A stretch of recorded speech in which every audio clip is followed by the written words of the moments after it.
My name is Andrew Bustamante, and this is Everyday Espionage.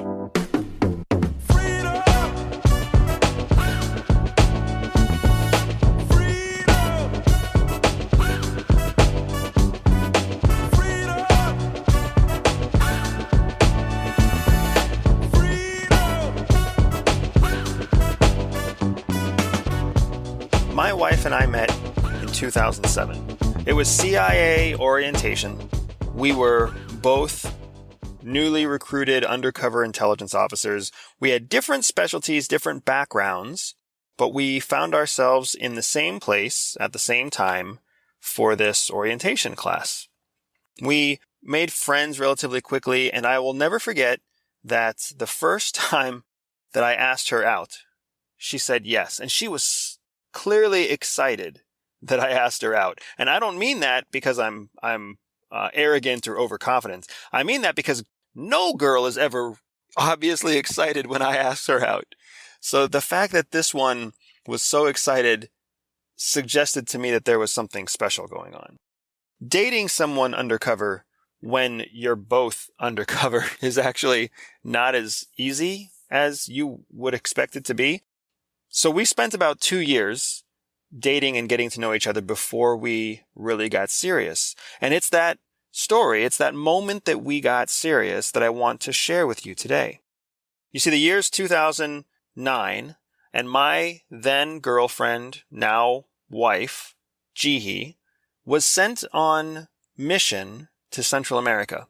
And where she was going was not a good place. She was going to an area that we all knew was dangerous, and when she told me that she didn't know when she would be back, I kind of took it in stride. That was a conversation that we were used to having. Sometimes I would travel, sometimes she would travel. We knew that we wouldn't be in contact with each other very often, and we didn't always know when the other one would come back. But this trip was different because when she left, I fell into my normal routine whenever she traveled. But for whatever reason, one evening, as I'm sitting on the couch, eating my dinner, drinking a beer, whatever I was doing, I had this thought creep into my head. And the thought was, what should I do tomorrow? What do I want to do tomorrow with my free time? And I had no idea. I had no idea what to do the next day. And it was kind of a strange thought because I tend to have a pretty busy social calendar. And I started to dig into how I didn't know what I was going to do. And it hit me like a ton of bricks that it wasn't that I didn't know what to do the next day. The question that I was actually asking myself in my head was, what would I do tomorrow if I didn't get this girl back? The thought that stopped me in my tracks was, how would I live my life if Jihi never came back from this assignment?